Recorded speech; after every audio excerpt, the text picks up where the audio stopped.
بسم اللہ الرحمن الرحیم۔ السلام علیکم۔ آج ہم FBISC یعنی وفاقی بورڈ کی طرف سے دیے گئے نئے نصاب کا سبق کا صفحہ نمبر 7 کے الفاظ معنی اور اس کی تشریح کریں گے۔ کل ہم نے اس کا جو ہے وہ ہم نے سبق کا جو ہے نا پہلا صفحہ کیا تھا، جس کا نام ہے سیرت سرور عالم صلی اللہ علیہ وآلہ وسلم۔ امید ہے آپ سب کو سمجھ آ گیا ہوگا، آپ نے اس کے الفاظ معنی اچھی طرح یاد کر لیے ہوں گے۔ آج ہم صفحہ نمبر 7 کی تشریح اور اس کے الفاظ معنی پڑھیں گے۔ ایک دفعہ نجاشی کے ہاں سے ایک سفارت آئی۔ سفارت ہوتی ہے ایک ملک سے کچھ لوگ سرکاری طور پر جب دوسرے ملک آتے ہیں بات چیت کرنے کے لیے تو اس کو سفارتکار یا سفارت کہتے ہیں۔ تو نجاشی جو حبشہ کا بادشاہ تھا، وہاں کے ملک سے کچھ لوگ آپ صلی اللہ علیہ وسلم سے ملنے کے لیے آئے۔ آپ صلی اللہ علیہ وسلم نے اس کو اپنے ہاں مہمان رکھا، یعنی آپ صلی اللہ علیہ وسلم نے ان کو اپنے ہاں مہمان ٹھہرایا اور خود بنفس نفیس یعنی خود یعنی بذات خود جسے کہتے ہیں نا، یعنی بغیر کسی کی مدد لیے، یعنی خود آپ صلی اللہ علیہ وسلم نے مہمانداری یعنی ان کی مہمان نوازی کے تمام کام سر انجام دیے، یعنی تمام کام کیے۔ صحابہ کرام رضی اللہ تعالیٰ عنہ نے عرض کی، یعنی ارشاد فرمایا یا پوچھا کہ ہم یہ خدمت انجام دیں گے، کیا ہم آپ کی مدد کر سکتے ہیں یا کیا ہم ان کی مہمانوں کی خدمت کر سکتے ہیں؟ ارشاد ہوا، آپ صلی اللہ علیہ وسلم نے جواب دیا کہ ان لوگوں نے میرے دوستوں کی خدمت گزاری کی ہے، یعنی ان لوگوں نے میرے دوستوں کی خدمت کی تھی، مہمان نوازی کی تھی۔ یاد ہے یہ اس واقعے کی طرف ہے جب پہلے ہجرت حبشہ ہوئی تھی، جس میں حضرت جعفر تیار رضی اللہ تعالیٰ عنہ تھے۔ تو نجاشی نے ان کو اپنے ہاں ٹھہرایا، پیچھے سے کفار ان کو لینے کے لیے آ گئے، لیکن نجاشی نے ان کی بات نہیں سنی اور پھر پورے دربار میں حضرت جعفر رضی اللہ تعالیٰ عنہ نے جو ہے نا وہ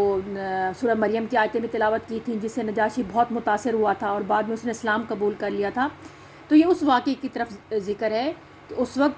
آپ صلی اللہ علیہ وسلم کے ساتھیوں کو نجاشی نے حبشہ میں رہنے کی اجازت دے دی تھی، ان کی خوب خدمت مہمان نوازی کی تھی۔ تو اس بات کو یاد کرتے آپ صلی اللہ علیہ وسلم نے فرمایا کہ ان لوگوں نے میرے دوستوں کی خدمت گزاری کی، یعنی مہمان نوازی کی تھی، اس لیے میں خود ان کی خدمت گزاری کرنا چاہتا ہوں، ان کی مہمان نوازی کرنا چاہتا ہوں، ان کا خیال کرنا چاہتا ہوں، ان کی دیکھ بھال کرنا چاہتا ہوں۔ اچھا، اس کے بعد ہے مجالس صحبت میں، یعنی مجالس کہتے ہیں محفل اور صحبت کہتے ہیں یاری یا دوستی، کمپنی جسے ہم انگلش میں کہتے ہیں۔ یعنی دوستوں کی محفل میں یا دوستوں کے اٹھنے بیٹھنے میں، تو یہاں پہ آئے گا دوستوں کی محفل میں لوگوں کی ناگوار یعنی ناپسندیدہ باتوں کو برداشت فرماتے تھے، ان پر صبر کرتے تھے، کچھ نہیں بولتے تھے اور اس کا اظہار نہ کرتے، یعنی اس کو بیان نہیں کرتے تھے، اس کو کسی کو بتاتے نہیں تھے۔ حضرت زینب سے جب رضی اللہ تعالیٰ عنہ سے جب نکاح ہوا اور دعوت ولیمہ کی تو کچھ لوگ کھانا کھا کر وہیں بیٹھے رہے۔ اس وقت پردے کا حکم نازل نہیں ہوا تھا، یعنی اللہ کی طرف سے بھی پردے کا حکم نہیں آیا تھا، اور حضرت زینب بھی مجلس میں شریک تھیں، یعنی شامل تھیں، اس محفل میں موجود تھیں۔ آپ صلی اللہ علیہ وسلم چاہتے تھے کہ لوگ اٹھ جائیں، یعنی اب دعوت ولیمہ کھا لی ہے تو آپ چاہتے تھے کہ لوگ اب چلے جائیں اپنے اپنے گھروں کو، ظاہر رات ہو گئی ہے، لیکن زبان سے کچھ نہیں فرماتے تھے، یعنی ابھی اپنے دل میں سوچ رہے تھے کہ لوگ دعوت ولیمہ ختم ہو گیا، اب لوگوں کو اپنے گھر چلے جانا چاہیے، لیکن آپ نے کسی کو کہا نہیں زبان سے اپنے سے، اور لوگوں نے کچھ خیال نہ کیا، اور لوگوں کو بھی خیال نہیں آیا کہ بیٹھے ہیں تو مطلب باتیں کرتے جا رہے ہیں، وقت گزارے ہیں۔ آپ صلی اللہ علیہ وسلم اٹھ کر حضرت عائشہ کے حجرے تک گئے، یعنی ان کے کمرے تک گئے، ان کے گھر تک گئے، واپس آئے تو اسی طرح مجمع موجود تھا، یعنی لوگ یا گروہ اسی وقت اسی طرح لوگ موجود تھے۔ پھر واپس چلے گئے اور دوبارہ تشریف لائے تو پردے کی آیت اسی موقع پر نازل ہوئی، یعنی اس وقت جو ہے نا پھر اللہ تعالیٰ نے پردے کا حکم جو ہے نا وہ نازل کیا۔ یہ آپ سورہ احزاب میں جماعت 10 میں 10 میں جائیں گے تو وہاں پڑھیں گے کہ پردے کی آیت وہاں پہ نازل ہوئی، جو ہے نا اللہ تعالیٰ نے اس کا حکم دیا۔ کسی کی کوئی بات بری معلوم ہوتی یعنی اچھی نہ لگتی تو مجلس میں نام لے کر اس کا ذکر نہیں کرتے تھے، یعنی اس کا اظہار نہیں کرتے تھے، کسی کو بتاتے نہیں تھے، بلکہ صیغہ تمیم کے ساتھ فرماتے تھے۔ تمیم کہتے ہیں ہر کسی ایک کی طرف اشارہ کرنے کے بجائے تمام لوگوں کو شامل کر کے بات کرنا، تو صیغہ تمیم کا مطلب ہو کہ ہر ایک کو شامل کر کے کہتے تھے یا حکم فرماتے تھے یا ارشاد کرتے تھے،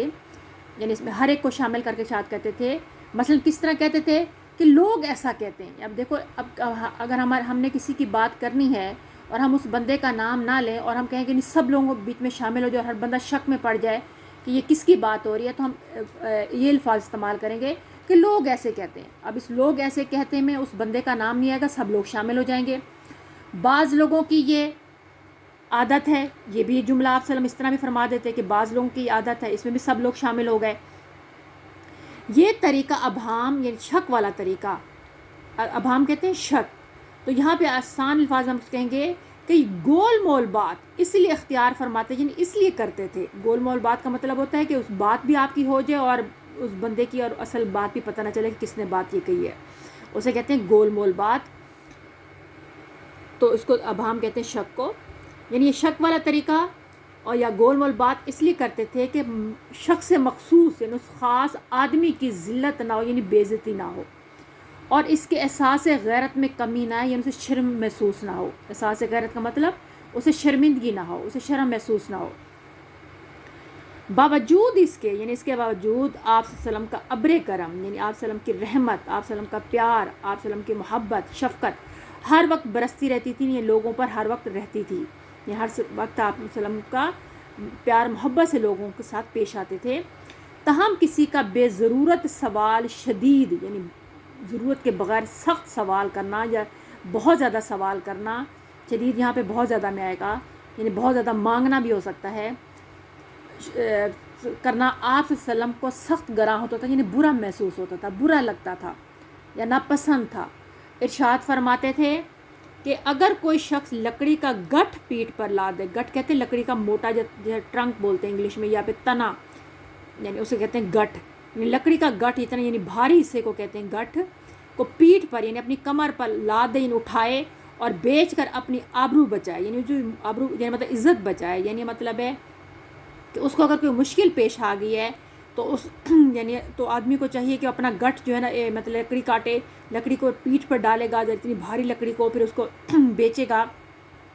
اور پھر اپنی آبرو بچائے گا، یعنی اپنی جو کام ہے اس کا وہ اپنا مکمل کر لے گا، تو وہ زیادہ بہتر ہے، یعنی اس سے بہتر ہے کہ لوگوں سے سوال کرے، یعنی لوگوں سے جا کر مانگے، یعنی لوگوں سے مانگنے سے بہتر ہے کہ انسان کو چاہیے کہ وہ اس آدمی کو چاہیے کہ وہ لکڑی کا ایک بڑا سا حصہ اپنی کمر پر اٹھائے اور جا کر بیچے اور پھر اپنے کام کاج مکمل کرے یا اپنی ضرورت پوری کرے۔ یہاں یہ کہنے کا مطلب ہے۔ حجۃ الوداع میں یعنی آخری خطبے میں حضرت صلی اللہ علیہ وسلم یعنی آپ صلی اللہ علیہ وسلم صدقات کا مال تقسیم فرما رہے تھے، یعنی بانٹ رہے تھے کہ دو صحاب یعنی دو آدمی آ کر شامل ہوئے، یعنی آ کر قطار میں کھڑے ہو گئے۔ آپ صلی اللہ علیہ وسلم نے ان کی طرف نظر اٹھا کر دیکھا، یعنی آپ صلی اللہ علیہ وسلم نے ان کی طرف آنکھ اٹھا کر دیکھا تو وہ تنومند یعنی صحت مند اور ہاتھ پاؤں کے درست یعنی سلامت معلوم ہوتے تھے، یعنی دیکھنے میں وہ صحت مند اور ہاتھ پاؤں بھی ان کے سلامت تھے، یعنی ٹھیک ٹھاک تھے۔ آپ صلی اللہ علیہ وسلم نے فرمایا اگر تم چاہو تو میں اس میں سے تمہیں دے سکتا ہوں، یعنی اگر تم مانگنا چاہتے ہو تو میں تمہیں دے سکتا ہوں، لیکن غنی کا لفظ استعمال ہوتا ہے دولت مند کے لیے، جس کے پاس اچھا خاصا کھاتا پیتا بندہ اسے کہتے ہیں غنی، یعنی دولت مند اور تندرست یعنی صحت مند کام کرنے کے لائق لوگوں کا اس میں کوئی حصہ نہیں ہے۔ یعنی صدقے میں اگر آپ صحت مند بھی ہیں، آپ کے پاس تھوڑا سا پیسہ بھی ہے جس میں آپ کی زندگی کو گزارا کر سکتے، تو وہ بندہ جو ہے نا اس کا صدقے میں کوئی حصہ نہیں ہے، یعنی وہ صدقہ نہیں لے سکتا۔ قبیصہ نام کے ایک صاحب تھے، یعنی ایک آدمی تھے، وہ مقروض ہو گئے یعنی قرض دار ہو گئے، انہوں نے لوگوں سے بہت زیادہ قرضہ لے لیا تھا۔ آپ صلی اللہ علیہ وسلم کے پاس آئے تو اپنی حاجت عرض کی، یعنی اپنی ضرورت بیان کی یا اپنے آنے کا مقصد بیان کیا کہ میں کیوں آیا ہوں۔ آپ صلی اللہ علیہ وسلم نے وعدہ کیا کہ میں تمہیں ضرور پوری کروں گا۔ اس کے بعد ارشاد فرمایا اے قبیصہ، سوال کرنا اور لوگوں کے سامنے ہاتھ پھیلانا صرف 3 شخصوں کو یعنی 3 آدمیوں کو روا ہے، یعنی جائز ہے۔ روا کا مطلب لکھ لیں جائز ہے، یعنی آپ نے کہا کہ میں تمہاری ضرورت پوری کر سکتا ہوں، لیکن ساتھ یہ بھی کہا کہ سوال کرنا یعنی لوگ دوسروں سے مانگنا یا دوسرے آگے ہاتھ پھیلانا صرف 3 آدمیوں کو جو ہے نا وہ جائز ہے۔ وہ 3 آدمی کون سے ہیں؟ آپ صلی اللہ علیہ وسلم نے فرمایا پہلا ہے ایک اس شخص کو جو قرض سے زیادہ زیر بار ہو، یعنی قرض سے بوجھ تلے دبا ہوا، اس نے بہت زیادہ قرض لیا ہو، وہ مانگ سکتا ہے. لیکن مانگ تو سکتا ہے، لیکن جب اس کی ضرورت پوری ہو جائے تو اس کو رک جانا چاہیے. یعنی اگر جتنا اس نے قرض اس کو ضرورت کے تحت لینا ہے وہ لے لے، اپنی ضرورت پوری کر لے، لیکن اس کے بعد وہ دوبارہ قرض نہ مانگے. صرف یہ شخص مانگ سکتا ہے. پھر دوسرے اس شخص کو جس پر کوئی ناگہانی مصیبت آ جائے. ناگہانی مصیبت کہتے ہیں اچانک آنے والی مصیبت، جیسے سیلاب آ گیا، زلزلہ آ گیا، تیز بارش آ گئی، جسے سب کچھ آپ کا مال و اسباب ڈوب گیا، تو اس کو کہتے ہیں ناگہانی مصیبت. یا کوئی سخت بیماری آ گئی جو بہت زیادہ پیسہ لگ گیا،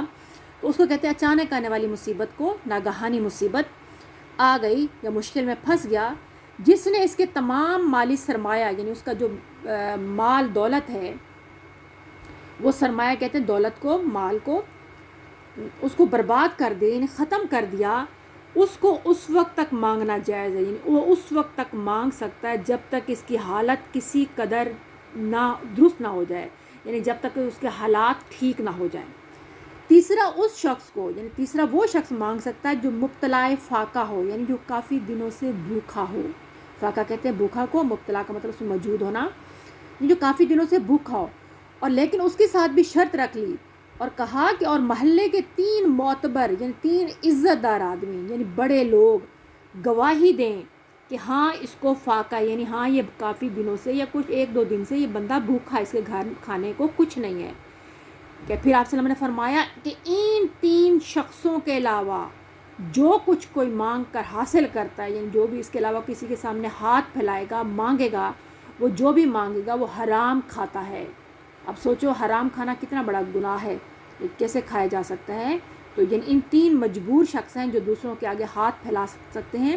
ضرورت کے تحت، لیکن وہ بھی جب ضرورت پوری ہو جائے تو مانگنا بند کر دیں. اس کے علاوہ جو بھی کسی سے مانگ کر اس طرح کھائے گا، وہ جو بھی اس کے پیٹ میں لقمہ جائے گا یا نوالا جائے گا وہ حرام کا ہوگا. شرک کا پہلا دباچہ. شرک کہتے ہیں اللہ کے ساتھ کسی کو شریک کرنا، یعنی اللہ کے ساتھ کسی کو شریک کرنا یا اس کو ایک اکیلا نہ ماننا کا پہلا دباچہ. دباچہ کا مطلب ہوتا ہے، ویسے تو دباچہ کہتے ہیں فہرست، یعنی ایک کانٹینٹ آپ کا، جیسے آپ کی بک کے پہلے پیج پہ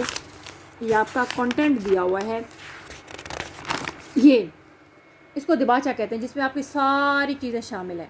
لیکن جو شرک کا پہلا دباچہ، یعنی جو پہلا پوائنٹ ہوگا، جو آپ کا پہلا پوائنٹ کہلائے گا وہ دباچہ کہلائے گا، اس دباچے کا پہلا حصہ کہلائے گا. تو کیا ہے کہ شرک کا پہلا دباچہ یعنی پہلا نقطہ انبیاء یعنی نبیوں اور صلحاء یعنی نیک لوگوں کی مبالغہ امیز یعنی حد سے زیادہ تعظیم عزت احترام ہے. یعنی آپ انبیاء علیہ السلام اور نیک لوگوں کی اتنی زیادہ حد سے زیادہ عزت احترام کرنے لگو کہ ایسے لگے کہ وہ خدا کے ساتھ آپ کسی اور کو شریک کر رہے ہو. تو اس کو کہتے ہیں کہ شرک کا پہلا دباچہ یعنی پہلا نقطہ یہ ہے کہ انبیاء اور صلحاء کے ساتھ آپ نے حد سے زیادہ تعظیم کرنا ہے. آج وسلم اس نقطے کا بڑا لحاظ فرماتے تھے، انہیں بڑا خیال کرتے تھے کہ یہ نہ ہو کہ لوگ میری اتنی تعظیم کرنے لگے، اتنا احترام کرنے لگیں کہ خدا کے ساتھ مجھ کو ملانے لگے. تو یہ بات کہنے کا مقصد یہ ہے. تو آپ وسلم اس بات کا بڑا خیال کرتے تھے. حضرت عیسیٰ علیہ السلام کی مثال پیش نظر تھی، یعنی سامنے تھی. فرمایا کرتے تھے کہ میری اس قدر مبالغہ امیز مدح کہتے تعریف، مبالغہ امیز مطلب حد سے زیادہ، کہ میری حد سے زیادہ تعریف نہ کیا کرو جس قدر نصارہ یعنی عیسائی ابن مریم یعنی مریم علیہ السلام کے بیٹے حضرت عیسیٰ علیہ السلام کی کرتے تھے، کیونکہ میں تو خدا کا بندہ اور اس کا فرستادہ ہوں، یعنی اس کا بھیجا ہوا پیغمبر یا رسول ہوں. قیس بن سعد کہتے ہیں کہ ایک دفعہ میں ہیرا گیا، یہ شہر کا نام ہے کسی جگہ کا، وہاں لوگوں کو دیکھا کہ رئیس شہر یعنی شہر کا جو امیر ہے، جو بڑا آدمی ہے، لوگ اس کے دربار میں جاتے ہیں تو اس کے سامنے سجدہ کرتے ہیں، یعنی اس کے سامنے جھک جاتے ہیں. حضرت صلی اللہ علیہ وسلم کی خدمت میں واقعہ بیان کیا، یعنی میں واپس آیا اور آپ صلی اللہ علیہ وسلم کو میں نے ساری بات بتائی اور عرض کی اور کہا کہ آپ صلی اللہ علیہ وسلم کو سجدہ کیا جائے. یعنی آپ صلی اللہ علیہ وسلم تو اس آدمی سے بھی ظاہر ہے وہ شہر کا رئیس ہے، تو آپ تو پیغمبروں کے مطلب آخری پیغمبر ہیں، آپ تو سب کے جو ہے نا جان دل و جان سے سب آپ کو سب عزیز رکھتے ہیں، تو ہم کیوں نہ آپ کو سجدہ کیے جائیں. تو آپ صلی اللہ علیہ وسلم نے آپ صلی اللہ علیہ وسلم اس کے زیادہ مستحق ہیں، یعنی حقدار ہیں. تو آپ صلی اللہ علیہ وسلم نے فرمایا کہ تم میری قبر پر گزرو گے تو سجدہ کرو گے. یعنی آپ نے سوالیہ انداز سے کیا کہ میں میرے فوت ہونے کے بعد، میرے اس دنیا کے چلنے کے بعد کیا تم میری قبر پر گزرتے ہوئے سجدہ کر کے جاؤ گے؟ کہا نہیں. تو یعنی اس بندے نے، قیس بن سعد نے کہا نہیں. تو فرمایا تو جیتے جی بھی سجدہ نہیں کرو، یعنی جب تک میں زندہ ہوں تم مجھے سجدہ نہیں کرو گے. حضرت صلی اللہ علیہ وسلم کے صاحبزادے ابراہیم نے جس روز یعنی جس دن انتقال کیا یعنی فوت ہوئے، اتفاق سے اس روز سورج گرہن لگا. یعنی سورج گرہن جس دن زمین جو ہے نا وہ چاند اور سورج کے درمیان میں آ گئی، تو وہ سورج گرہن اس پہ جو ہے نا وہ اندھیرا چھا جاتا ہے، تو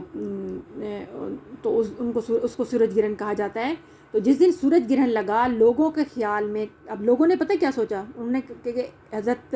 ابراہیم کا جو ہے نا آپ وسلم کے بیٹے کا انتقال ہوا ہے، تو ہو سکتا ہے کہ سورج گرہن بھی اس وجہ سے غم میں لگاؤ. تو پھر لوگوں کے خیال میں ایک پیغمبر کی ظاہری عظمت یعنی ظاہری دیکھنے والی شان و شوکت یا ان کا جو جاہ و جلال ہے، ان کی شان یہ ہے، یعنی پیغمبر کی دیکھنے میں شان و شان کا فرضی تخیل یہ تھا، یعنی ان کی سوچ میں یہ خیال یہ تھا. فرض کہتے ہیں آپ اپنی طرف سے کوئی بات سوچ لینا، اور تخیل کہتے ہیں خیال کو. یعنی لوگوں کے خیال میں لوگوں نے دلوں میں یہ سوچا ہوا تھا کہ پیغمبر کی شان کے مطابق لوگوں کے دلوں میں یہ خیال تھا. اس کو آپ اس طرح کر لیں کہ لوگوں کے دلوں میں پیغمبر کی شان یہ تھی، ٹھیک ہے، لوگوں کے دلوں میں پیغمبر کی شان یہ تھی کہ اس درد و صدمہ یعنی اس غم اور تکلیف سے، یعنی جو آپ وسلم کو اپنے بیٹے حضرت ابراہیم علیہ السلام کی جدائی کو جو غم اور تکلیف ہوئی ہے، اس کا کم از کم اجرام سماوی، اجرام کہتے ہیں چاند سورج ستارے جو آسمان پر ہوتے ہیں، سماوی کہتے ہیں آسمانی، یعنی آسمان پر موجود چاند سورج ستارے میں انقلاب ہو جائے، یعنی تبدیلی آ جائے، پیدا ہو جائے. یعنی آپ وسلم کا غم اور دکھ تکلیف اتنی ہے کہ اس کا احساس جو ہے نا وہ آسمان پر موجود چاند ستاروں کو بھی ہوا ہے. اس لیے جو ہے نا وہ سورج گرہن لگ گیا ہے آپ وسلم کے بیٹے کی وفات کے سن کر یا اس کے غم میں. لوگوں نے اس اتفاق کی واقعے کو اس قسم کے واقعے پر محلول کیا، یعنی لوگوں نے اس اتفاق یعنی اچانک ہونے والے واقعے کو سورج گرہن کے واقعے پر محمول کے اسے ملا دیا کہ سورج گرہن اس لیے لگا ہے، یعنی اس کو بھی دکھ ہوا ہے آپ صلی اللہ علیہ وسلم کے بیٹے کے پیدا ہونے کی وجہ سے، اس لیے اس کو بھی گرہن لگ گیا ہے. تو آج کے لیے اتنا ہی کافی ہے. انشاءاللہ تعالیٰ کل جو ہے نا ہم نیا جو ہے نا وہ سبق کیا کہتے ہیں اس کا اگلی صفحہ اور پھر کوشش کریں گے کہ کوشچن آنسر بھی تھوڑے سے کر لیں. اس کو آپ نے اچھی طرح پڑھنا ہے، اس کے الفاظ معنی اچھی طرح یاد کرنے ہیں، کیونکہ الفاظ معنی کریں گے تو آپ 6 نمبر کا کوشچن اچھی طرح حل کر سکیں گے. کوئی مشکل ہو، کچھ اور پوچھنا ہو تو آپ کمنٹس میں جو ہے نا مجھ سے پوچھ سکتے ہیں، میں اس کا آپ کو جو ہے نا جواب دے دوں گی. ٹھیک ہے، اوکے جی، اللہ حافظ، السلام علیکم ورحمۃ اللہ وبرکاتہ.